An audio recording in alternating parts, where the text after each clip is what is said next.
you to get richer like millions, baby. You really about to fill your savings. You about to have multiple streams to pass your children, baby. Let me teach you to get your credit on track in the long run. You'll make it all back at Catalyst and watch it all psychology black on firm, but we ain't all black. Hey, what's up? It's your girl Constance Carter. What's happening, everybody? I'm live. Oh, I forgot to put on my earrings, y'all. I'm out here ratchet. I see all of you guys coming in, and as you come in, make sure you make yourself at home.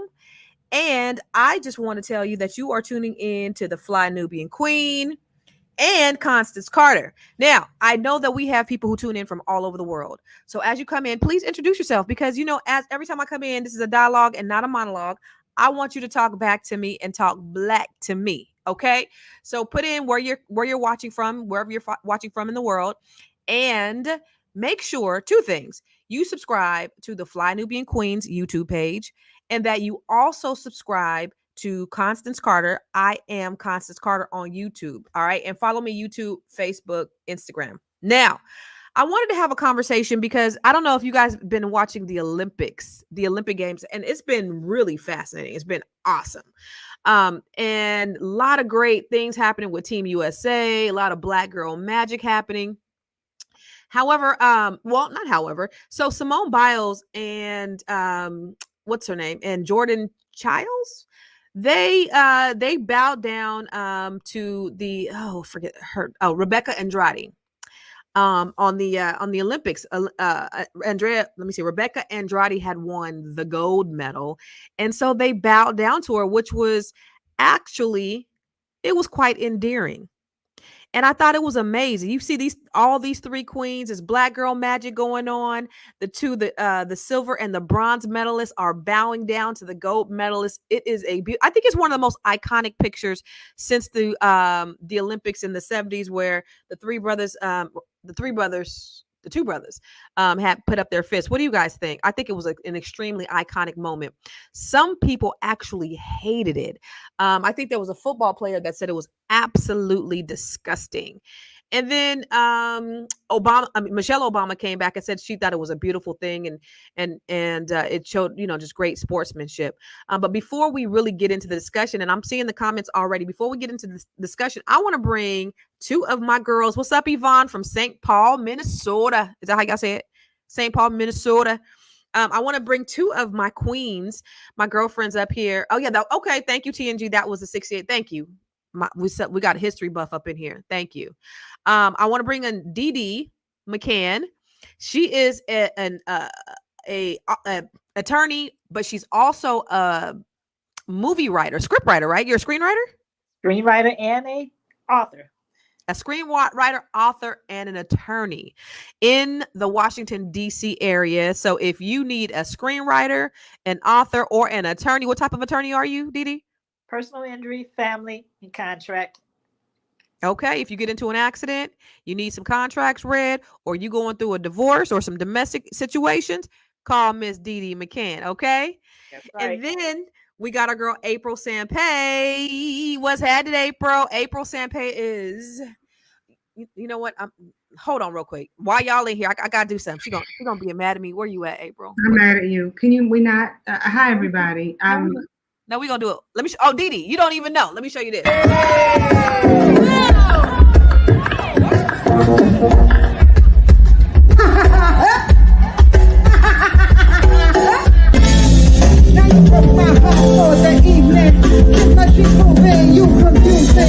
I just sit back, welcome harder? When this girl singing, you can't match me sound. Melanin popping, so kissing it round. They say I'm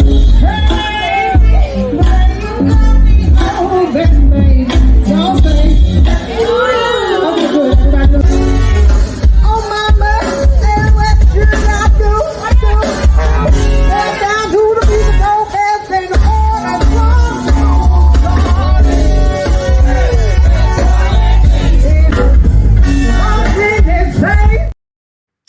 Surprise to I like that. And she don't, did he? I like that. Yeah. See, she needs no introduction. That's how I need to just introduce her every time she comes in the door, baby. Well, she is making it so that I will not be coming in the door anytime You soon. will always come in the door with me. Yes. So thank you, you guys. This is April is, she needs no introduction. In any case, I want to talk about this whole gesture or this idea of Black unity and Black women, and I thought it was a beautiful moment for Black women, just to show solidarity. What are your thoughts, April? What do you think? I think that it's something that we do on a regular basis, but we don't get credit for. And that's the part that kind of angers me. I mean, if you really think about it, even though it angers me that you always post that video, you're still showing me nothing but love. And I think that the fact that sisters honor each other on a regular basis, just about every day. I mean, there's like one person in the chat right now, Angela Washington. She's somebody who always deserves love, and I always want to make sure she gets it. Just in general, I think that it's amazing to see Black women bow down to Black women. It's something that doesn't get shown enough, but it happens every single day. Amen. What do you think, Dee? What do you think about that? I'm still trying to figure out what was the problem with it. I mean, it seems like it's something that we should be doing, honoring. I mean, I don't know if they thought bowing down was somehow diminishing their worth, but somebody else's shine is not going to stop my shine. And so right. I can honor my sister. I can be proud of myself and am proud of my sisters and all of their accomplishments. And that doesn't take it away anything from me. So I was glad to see it. I mean, I thought it was wonderful, and I'm trying to figure out what the problem is. But the media always portrays us in this negative light. They rather see us fighting. They rather see us bickering. They rather see us spitting on each other than to be positive. And when you go across, in different countries, they automatically think if you are a Black American, they automatically think, the worst of you just because of what's being portrayed in the media. They want to see us like this. They want to see us fighting all the damn time. But that's not the reality for the good majority of us, but that is what is portrayed. Why do you think that is? I will say, in all seriousness, I think a lot of it has to do with the fact that it wasn't America, right? I think that that's pretty much the biggest reason. What was it? Because she's in Belize. She's from Belize, right? No. Let me in Paris, but she was the winner. What was she from? Rebeca Andrade? Huh? Brazil. Did you say Brazil? I said Belize. You know why I said Belize? Simone has a dual citizenship in Belize. But so she's from Brazil. Why can't we show love to another country? We give money to other countries all the time. You know what I'm saying? Like, can we please give credit where credit is due? Yeah. If somebody else is winning, give them their flowers. Yeah. And, I'm sure that if old girl was winning, if Simone was winning, Andretti would have bowed down just the same. But do you think it's because it was them bowing down to a Brazilian, or do you think that they just don't want to see us bow down, period? Like, what is the problem? And what's the real problem with Black women celebrating each other? I don't see anything wrong with it. Like I said, it happens every day. I'll walk, in a mall or in a store, and I'll see someone who's absolutely gorgeous, and I'll make sure that they know it. Mm-hmm. You know what I mean? Why not? Right. And why not show love? Because it's infectious. You don't know what kind of day that person was having. Right. So she just worked her behind off. She deserved it. I'm sorry. Go ahead, Dee. I'm sorry. I also think it's also the way that the media tries to portray Black people in general, because I remember I was teaching a class at Montgomery College, and it was during the time of Katrina, Hurricane Katrina, and I showed the students two different articles. One article was an article of a Black man, woman with a cart with groceries in the cart, and pushing the groceries from the cart, with the water. Basically, the store had been gone into and gotten food and had it in the cart. Then another one was with a white couple who had it. The title under the Black couple was Black. They didn't even say Black. people looting the store. It said something about looting the store, and the one under the white couple said something about residents finds food during the hurricane.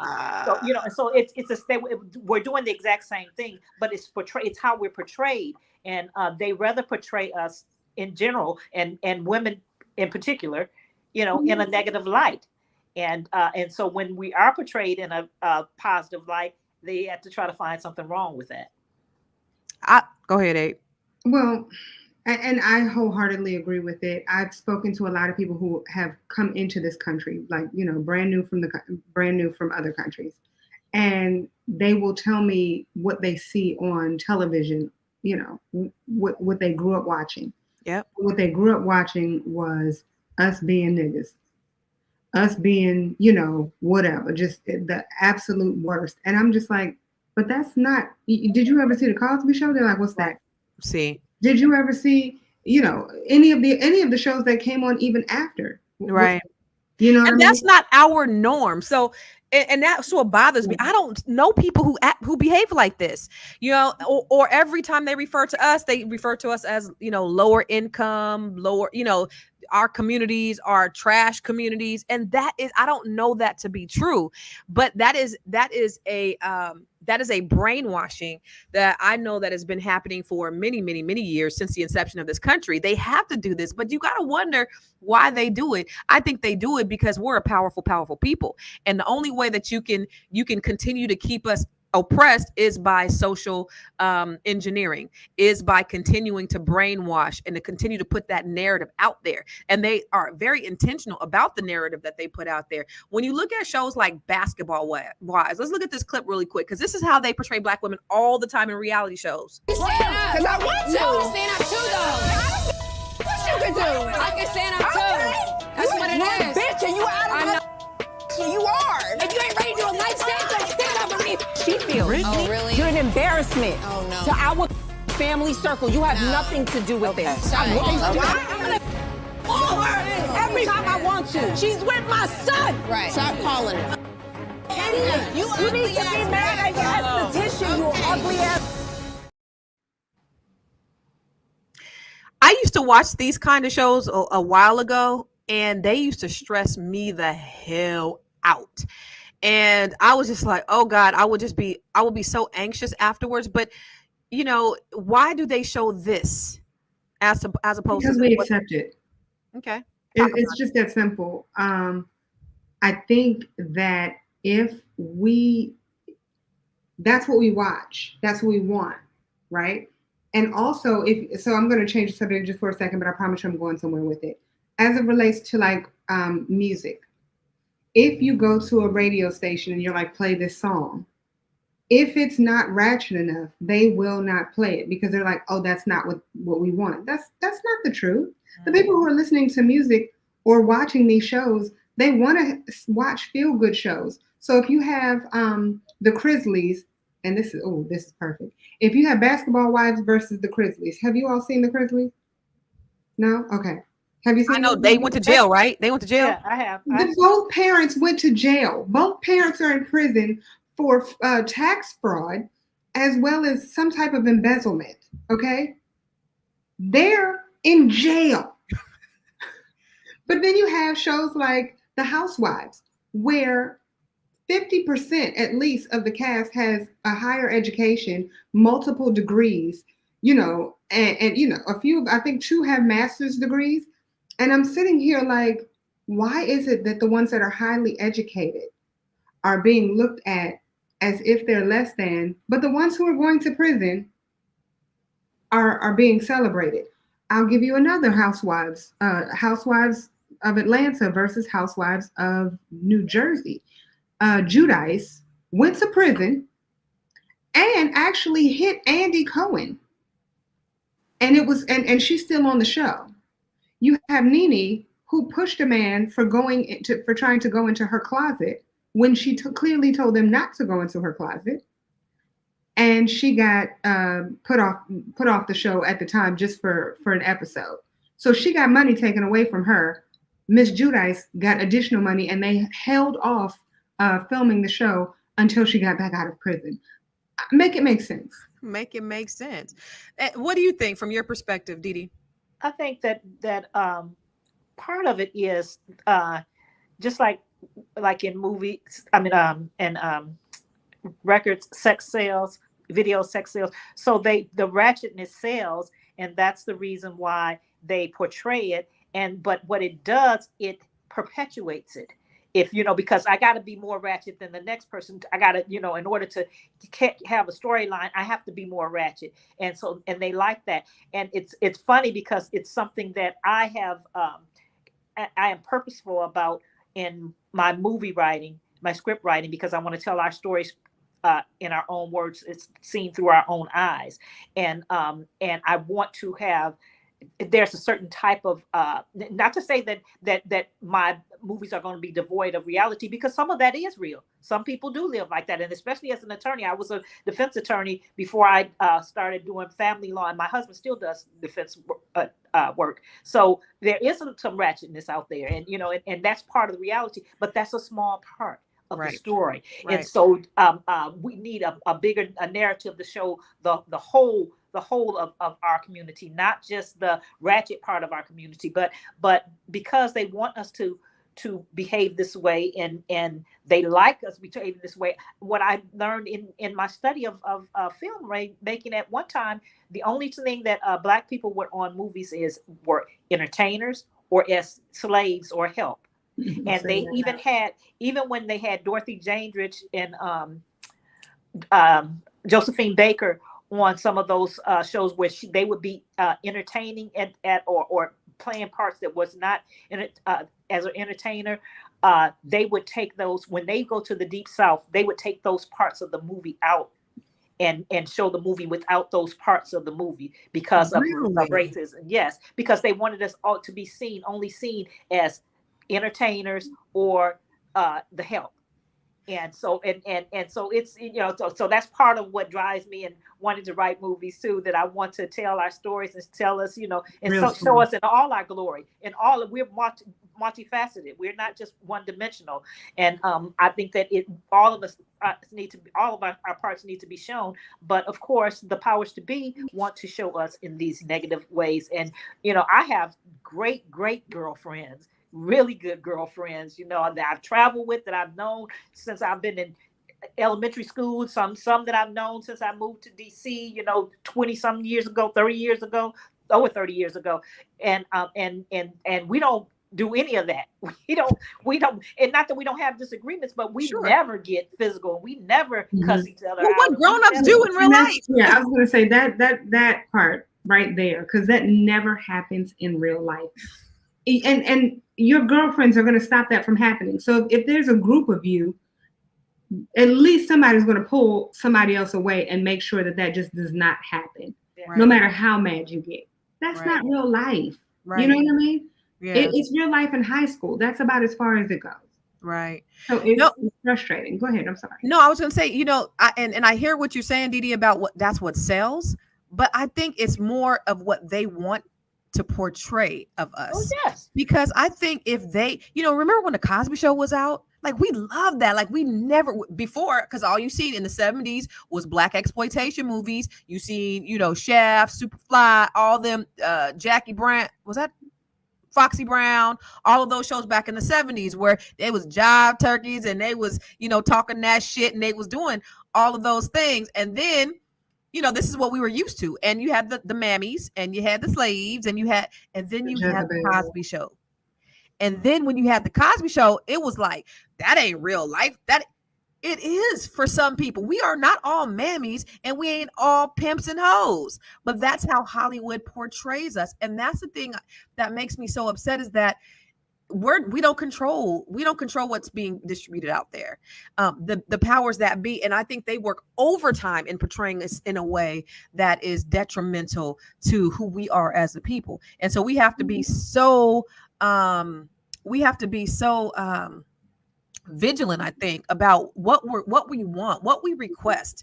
I think that we need to start demanding, or when people do put positive things out there, we need to support that. Mm-hmm. I agree. There was a young white girl who just started her first real job. I don't know if you saw the post, and she was crying about it. She said she was crying because she said there's this black girl that when I first started, we started the same position doing the same things, and she excelled, far surpassed the white girl. And she didn't understand why. She said she would go to work. She didn't understand why she always looked so put together. She always knew her stuff. She always turned everything in on time. She said it just didn't make sense why she was always winning. And she said then it hit her. Her whole life, she watched movies. And in movies, no matter how high the position in the movie, no matter if they were the actual main character, they were always in a supportive position.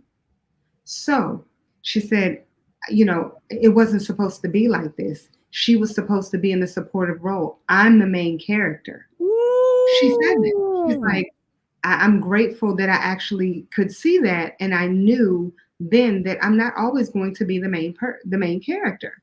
And I think that that's where you get your quote unquote Karens from, and your people who expect the entitlement.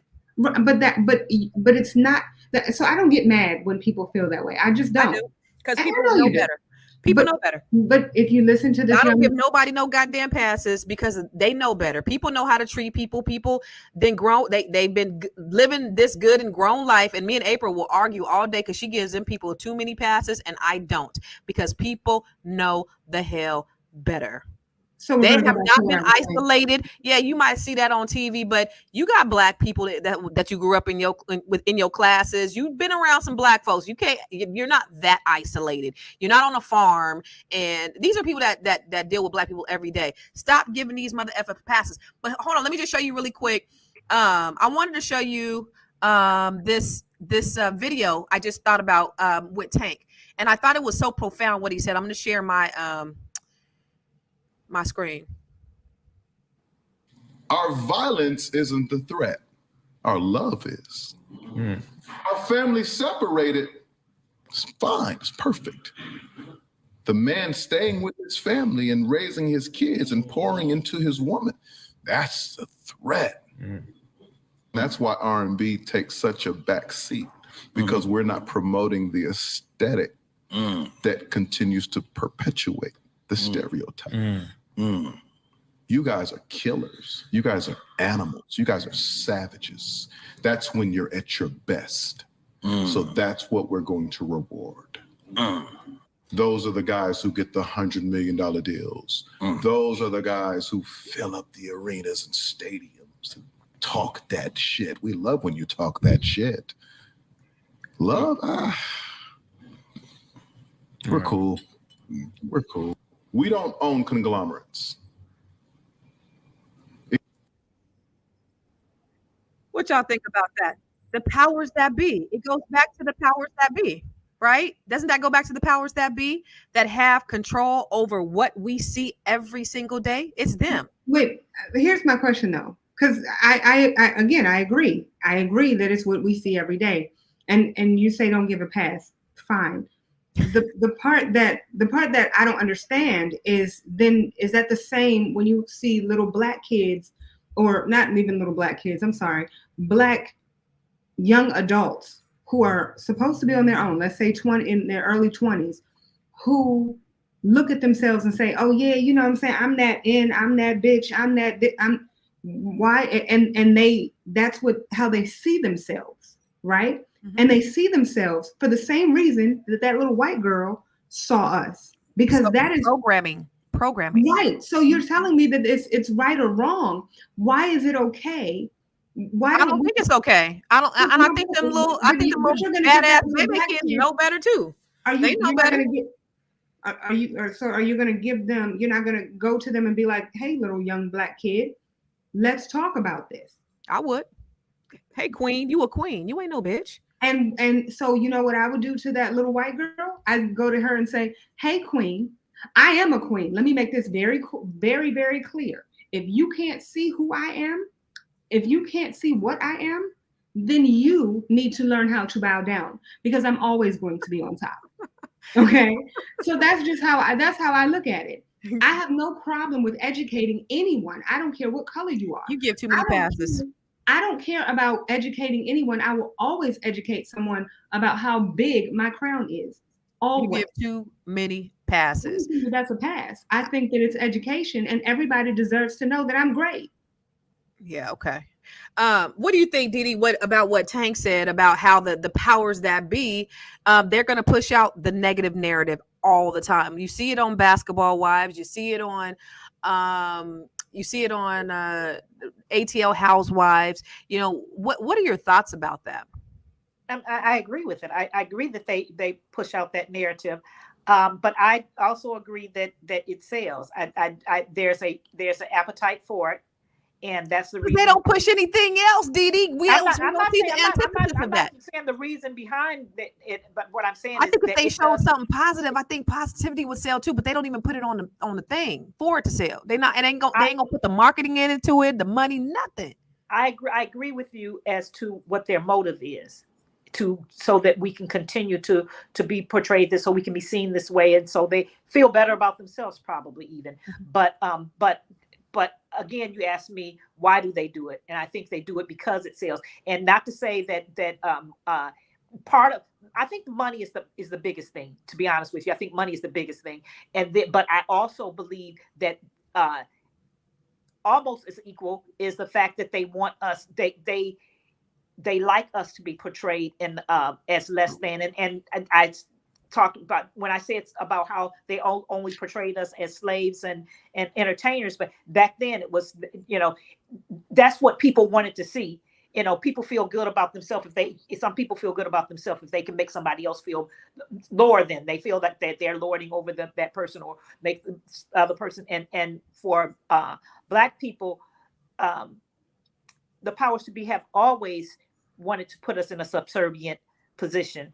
And so if people can see us, if they see us as ratchet, or see us that then we're something less than, we're some less than human, or we're less educated, we're all of those, everything negative that they want to attach to us, that's what they want to do. And so that's what they do. But again, like you said, one of you guys said something about, well, when we see something positive, why don't we support that? But we have to support the things, the positive shows, the positive things that come on, that we see, rather than the negative stuff.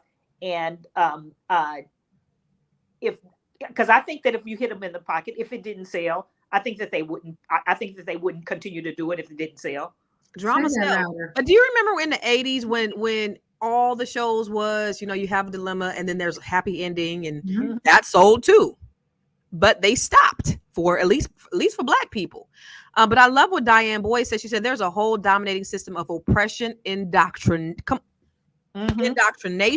through our educational system that forces this negative inferiority when it comes to our youth. Enough is enough. And I think that is absolutely unequivocally 100% true. In 1955, J. Edgar Hoover said the biggest threat to America is Negro unity. Educated Black man too. Yes, that is the biggest threat. That's the reason why when we were on the plantation, they would not allow us to have a book. They didn't want us to know nothing. They wanted to keep us dumbed down. And it's a cycle that has continued to over the course of this country. This is what they do. And you know what? The bad thing is we fall for it hook, line, and sinker.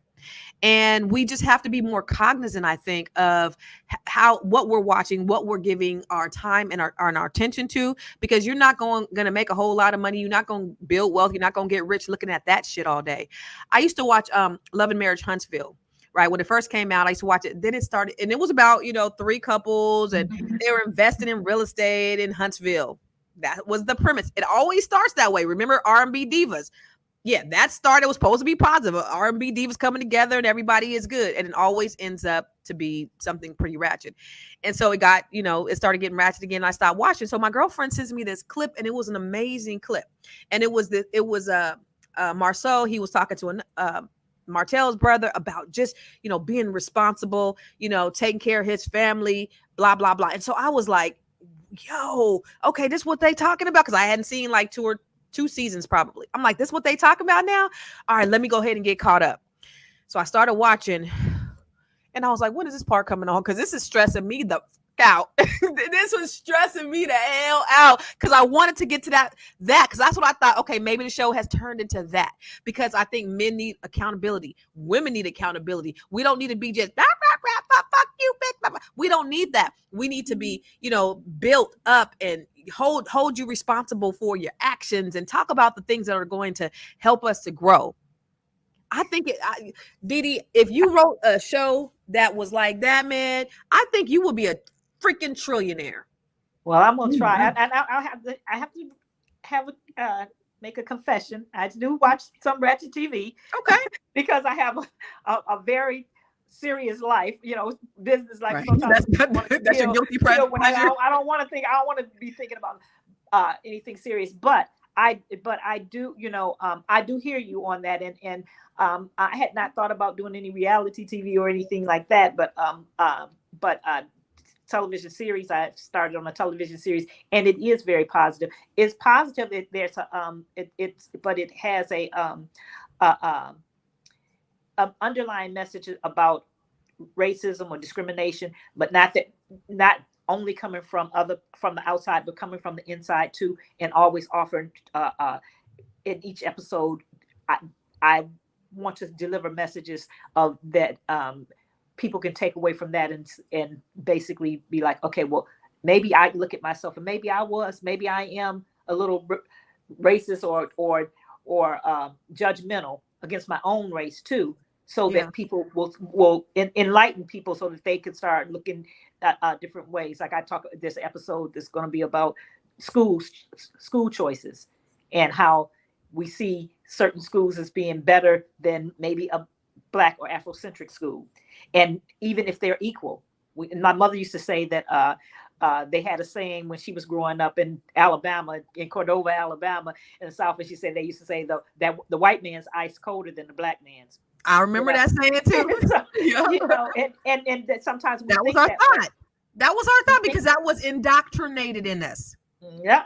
And we think that way, and I do think it's important that we give positive, because in every movie that I've written so far, and I've only had one that I've actually produced, but on all my scripts, in every script, no matter what the storyline is about, in every one of them, there's positive Black people that are educated, that are doing something. There's, like I said, it's well-rounded. There might be some that's got some other stuff in it. One of them don't have anybody in any negative, like any Black people in any negative light. But even the ones that have some negative parts of it, the overall majority of the players in these roles are positive and educated, or if not educated and enlightened. And I think that we need all of those various types of people, because we're multidimensional. We're not just all negative, but we're not all positive either. And so you got to show what real life looks like. But real life is not what we see with these ratchet bitches right here. Because I want to. I can stand up too, though. What you can do? I can stand up too. That's what it is. Nobody acts like that in real life. Nobody. And so if you're just tuning in, you are watching Conversations with Constance and the Fly Nubian Queen. So make sure that you subscribe to the channel, subscribe to the Fly Nubian Queens, subscribe to Constance Carter everywhere on social media. On YouTube, I am Constance Carter, on Facebook and on Instagram. What were we going to say, April? Well, okay, since we're talking about Constance Carter, I have more, but I just wanted to put it out there. Listen, I'll put the video on. Cut it out. Since we're giving flowers, y'all make sure y'all get these. And I'm putting that out there because some of y'all broke. And if you are, she has a book for it. And some of y'all have bad credit. And if you do, broke and bad credit. She also has a workbook for all of you who need that extra special help. So just make sure that if you need that push, okay, just go buy some stuff. You see this? Oh, see, look at God. It's coming. It's look coming. At God. So so make sure, again, if you are broke or you have bad credit. Okay. I don't remember what I was about to say. I just want to make sure I gave you your flowers because you deserve them. Even though we're talking about Simone Biles, the things that you say. we're talking about Simone Biles and Jordan Chiles bowing down to Rebeca Andrade at the Olympics, and some people had some really negative things to say. Why would they do that? But let's look at what Simone had to say and why she did it. Let's look at it.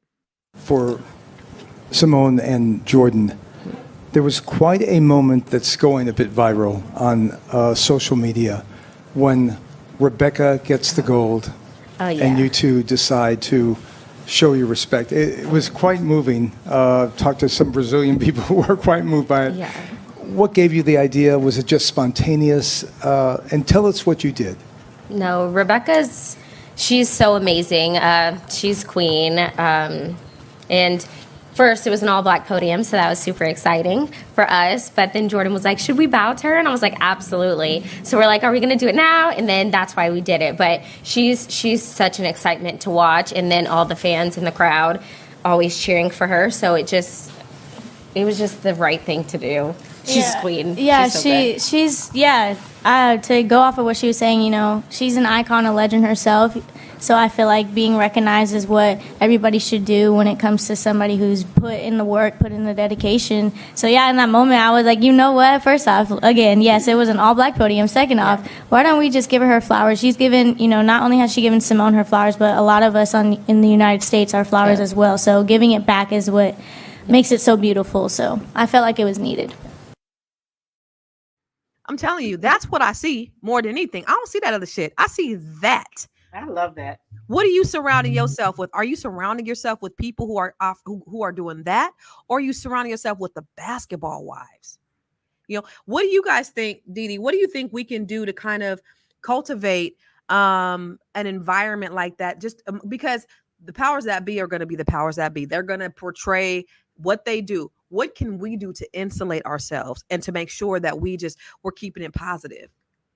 I think that we can, just in our own daily lives, when we see somebody see another sister, you know, another Black person, compliment them on whatever it is that, you know, if they do a good job, or if they look nice today, or if, you know, find something. You can always find something positive to say about somebody else, because sometimes that's just what that person needs, and that sometimes that person will pass it on and say something nice to somebody else, or and start making that commonplace, making that just a second nature, that oh, hey, you look nice today, you know, or that was, or even sometimes somebody says something that's a really good idea. I really like that. Or just giving somebody their flowers, or just complimenting them on a day-to-day basis, so much to the point that it's just second nature, that, you know, that you do it, you know, and because a lot of times we think so, we'll look at somebody and we'll be like, oh, I really like that. But you say it to yourself.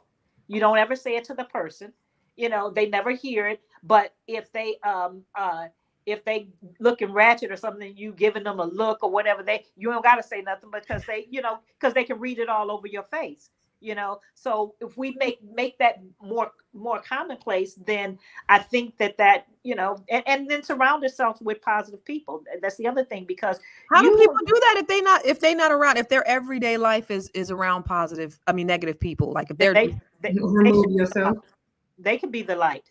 They be the light to the negative, to the darkness. They start with the compliments, and you know, when you're around something so often enough, it'll catch on. That's true.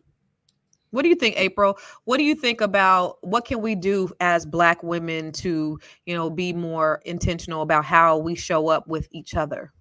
I actually agree with everything that Didi said, but I'll add one more piece. When you see your sister struggling, or when you see your sister doing wrong, you don't have to call them out in front of everybody. It's very simple. Can you meet me in the ladies' room real quick? Can we have a talk? Can you meet me outside? Can we have a conversation? Cash me outside. Do you mind if maybe we catch up and have lunch or a cup of coffee? It's very simple to be able to tell a sister, listen, that wasn't it. You know what I mean? Because that's also needed. I think that what we do is we celebrate. I feel that we celebrate each other a lot, right? And I think that is needed, and that's something that we should be doing. But I'll also add that everybody does not deserve a trophy. So do not give flowers where flowers are not due, because then people will always expect flowers. And I think that when it's time to correct someone, you don't have to correct them in front of everyone. Unfortunately, that's what society is telling us, that you need to call people out in front of the whole entire world. If they didn't do it in front of the whole entire world doesn't need to know it. So that's pretty much where I stand. Man, listen, you spoke a word. Go ahead, Didi. Can I add something to this?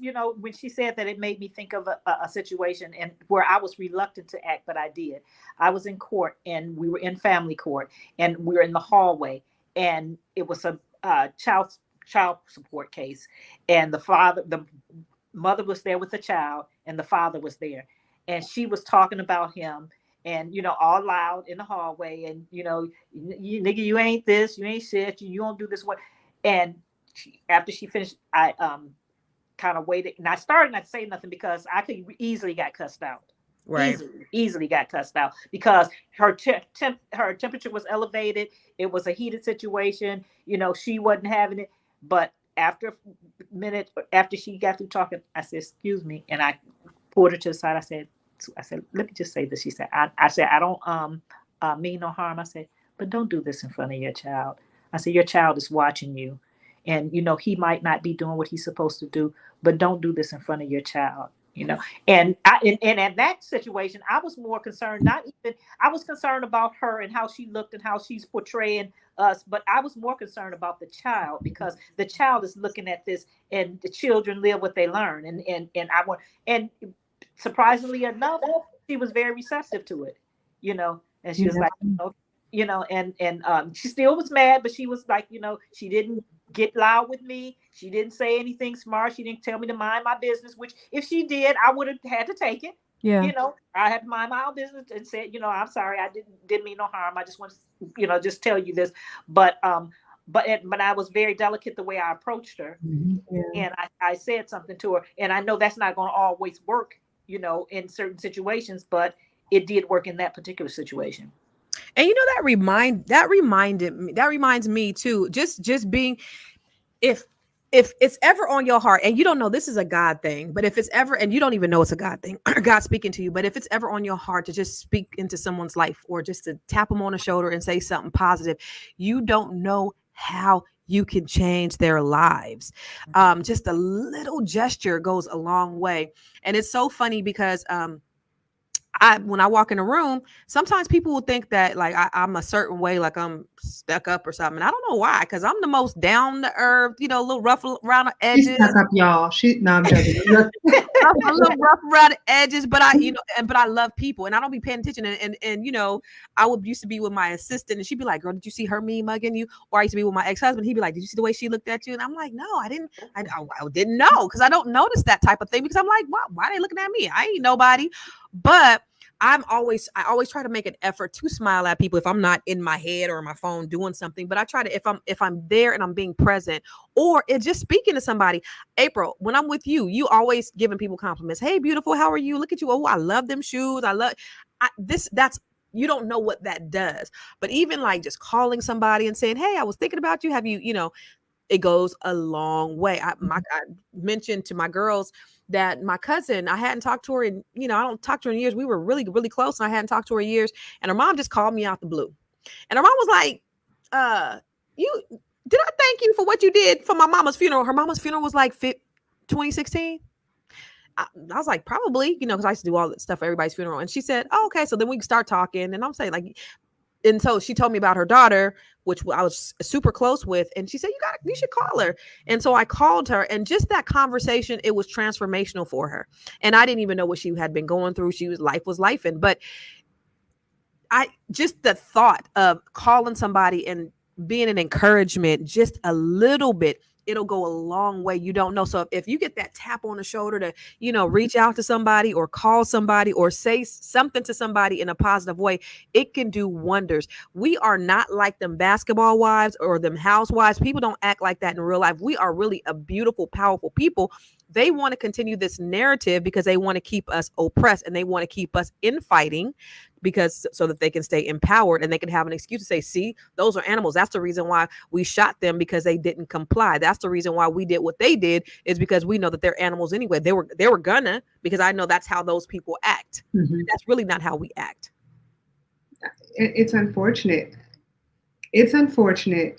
And to your point, we do more for each other than not. And I think that the next generation, I think that that's what we need to really be focusing on, right? The next generation of aunties. You're right.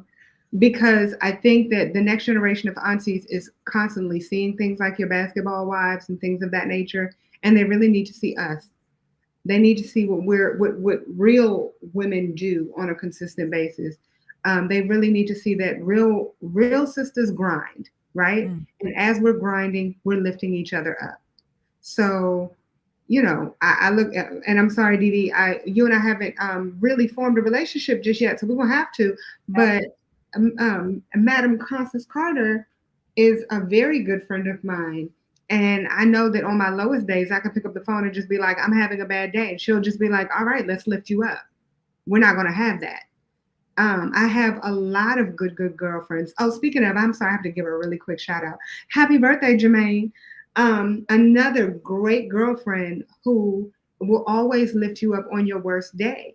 Or your best day. It doesn't even matter. It doesn't have to be a bad day. It could just be a day. And it's like, how can I make your life better or pour into you? And even if you were wrong, I'm going to tell you you're wrong, but I'm going to tell you in a way that lifts you up, as opposed to tell you you're completely wrong or you're a completely screwed up individual and kick you while you're down. Yeah. I think that that's what television and social media is teaching us, to tear each other down. And kick each other while we're down. And that's not real life. Yeah. Y'all, we're not this. We're not that. We are not this. But here's I love what Sunny Hostin said. And so I think people are afraid because Black women are the most educated demographic in this country. Black women are the backbone of the Democratic Party. And Black women know how to organize. And they are organizing and galvanizing behind Kamala Harris. And that is scaring the heck out of people. But what I will say to people is, stop with the she didn't earn it. Stop with the she is not qualified. Because as a Black woman, to have held the positions that she has held, you have to be twice as good to get half as far. Boom. So, I know that's not what we were talking about, the political piece of it, but the reality is we are the most educated. The reality is we are the ones that are out there starting businesses a lot more than everybody else, but yet they don't portray that in social media. They don't portray that in the media, period. And that's very problematic. So what are you doing, April? Before we talk about what I'm doing, because you said you talked about building businesses, and I just wanted to put it out there while you said that don't you have a Net 7 class coming up? I do. Actually, yeah, we do have a Net 7 class. This is a great opportunity. You start talking about businesses, and there are a lot of women who are watching. What do we have? We have quite a few women watching right now, and I think they need to know about how to grow their business. Well, thank you. No, seriously, that's what I'm doing in this world. I have a super duper passion for Black women. We are the fastest growing business owners. We are the most educated. We are making moves out there in the world. And so my goal and my mission is to help Black women to be able to increase their net worth to 7 figures. And so I created something that I needed, which was a sisterhood. Somebody say sisterhood, a sisterhood of women that are doing the same thing, that are all like-minded, that are all who just want financial freedom.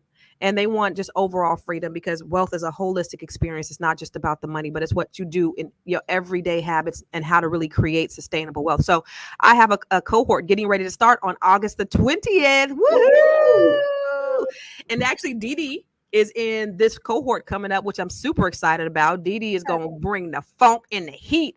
But it's cool. It's so cool because you've already gotten a glimpse just of how we are just by the alumni and the encouragement and, kind of what's come out of there. So I'm excited about it. And so we have one more spot. If anybody is interested, you can go to Book with Constance. Just one?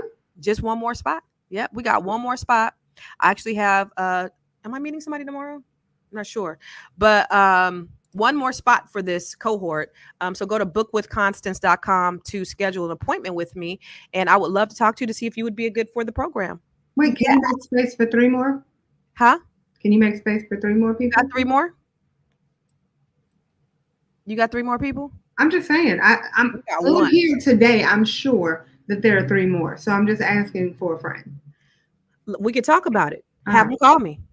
everybody's not a good fit. So I mean, we could talk, and if you're a good fit, it'll be great. But everybody ain't a good fit. So but thank you, April. I appreciate that. It's a great program. I was a part of it. I was a part of cohort 2. And so was Tanya. Hey. We are in the building. Yes. It was a wonderful experience. It was a wonderful sisterhood. These are women that I will never, ever, ever forget. No matter where I am, no matter, I'm pretty sure that wherever I am, if I pick up the phone and say, hey, I need you, I'm sure that they would be like, how can I help? Right. I know that's got to be true, because just on the group me, if anytime somebody says something, I see the support. I'm new here, and I'm looking. Somebody says something, and you have all these different women chiming in with solutions or encouragement. It's just a wonderful thing. I mean, it's a really, really positive thing. I cannot wait to start, and I'm loving what I'm y'all, Vic, you're gonna make me cry. Yeah, I love it. Ladies, women supporting women. Anyone who's watching, I will say, if you are able to, at least do your best to try, because it's worth it, and it will also help you grow your money and not blow your money. Yes. Thank you, darling. So actually, you know what? We at about 50 minutes. I want you to give some last words. Like, what are your thoughts about what you can do? No, before we do that, I want you to tell me about maybe how you insulate yourself and some of the things that you do, some of the habits you created to make sure that you're around positive people. Didi? I will say that I'm at an age now where actually I never was, because I was always raised around family. I've had a lot of family, female family, male family around me when I was younger, so I never had that codependency where I had to be liked, or I have to, take a whole lot of stuff from people so that, just to be around them or to be a part of the it crowd. That's never been me. But I think that I told my daughter when she went to high school, because she had went from 2 years old up until the 8th grade, she went to school with a lot of the same people. And then when she went to high school, she went, a lot of them just went their little separate ways and stuff like that.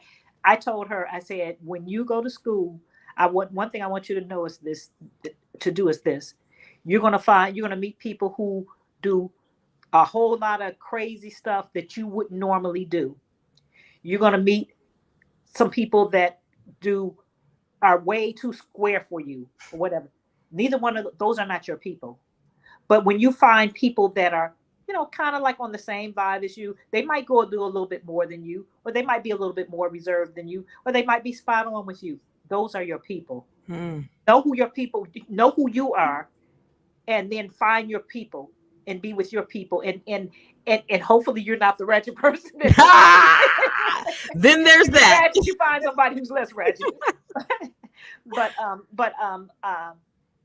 But for me, because I've been pretty level-headed all along, that's where I insulated myself. And you know what? And I understand that people come into your life for a reason, a season, or a lifetime. And I'm good with, if the season has passed, letting that relationship go. Yeah. Because I'm on a different trajectory. I'm on a trajectory that's going to take me higher, and that's positive. And I'm not going to be around negativity. To me, life is too short, and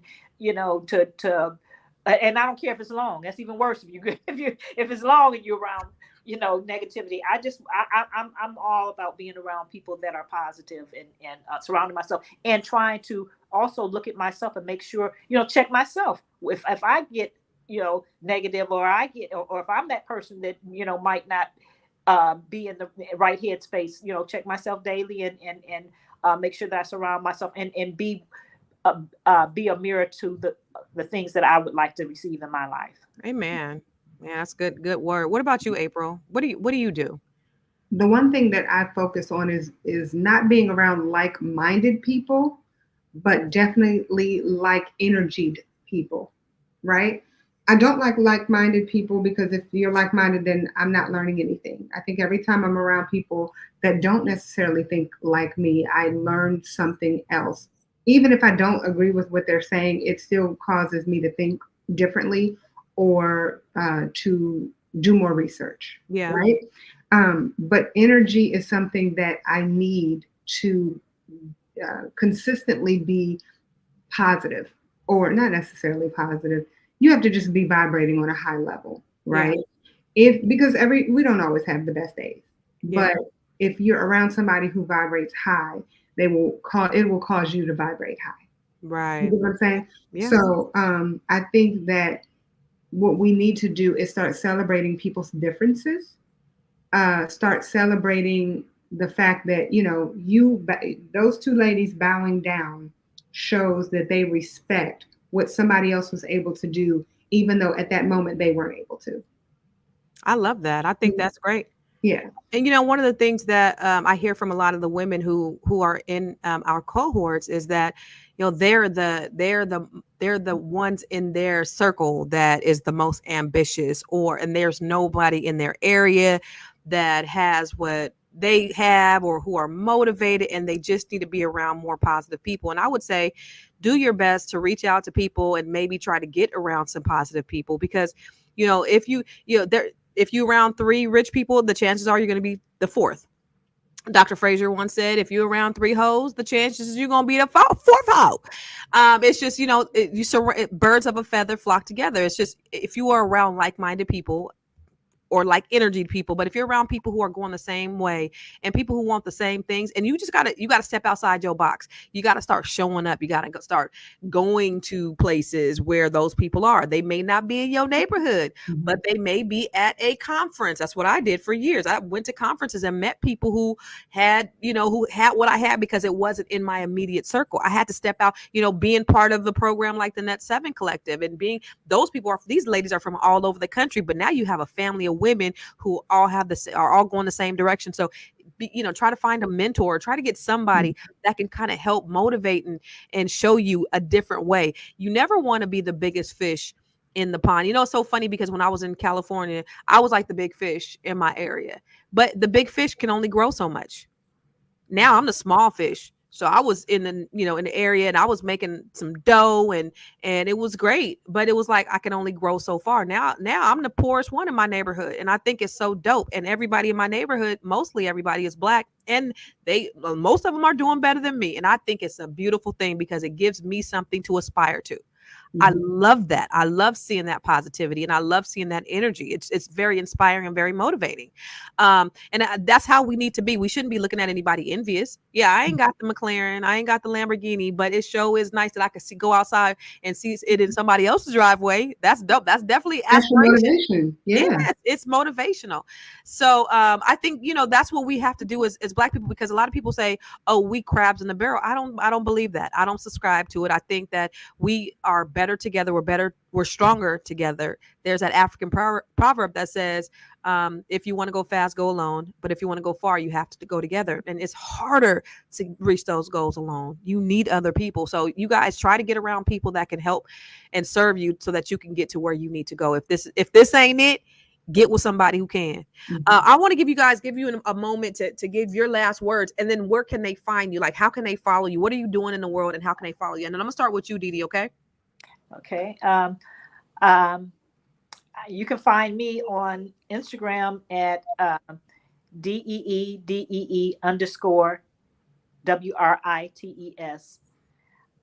That's Didi_Wright, or on the THE McCann, MCEACHERN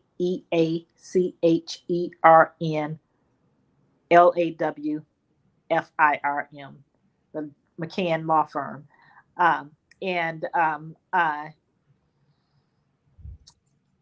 My parting words is just that, basically reiterating the things that have already been said.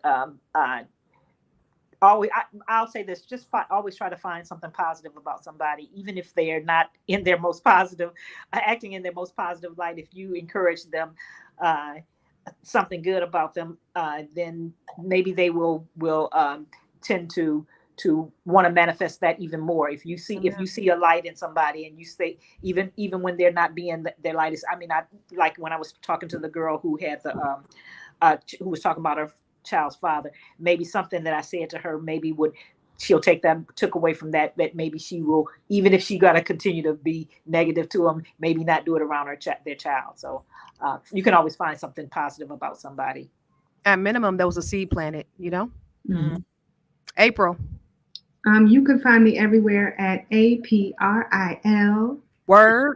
SAMPE. Y'all saying that? APRIL. SAMPE. Talk about me tomorrow. Not today, y'all. First of all, real quick, I'm gonna last words. Make sure you all get one of Constance's books. This is not it. She also has workbooks.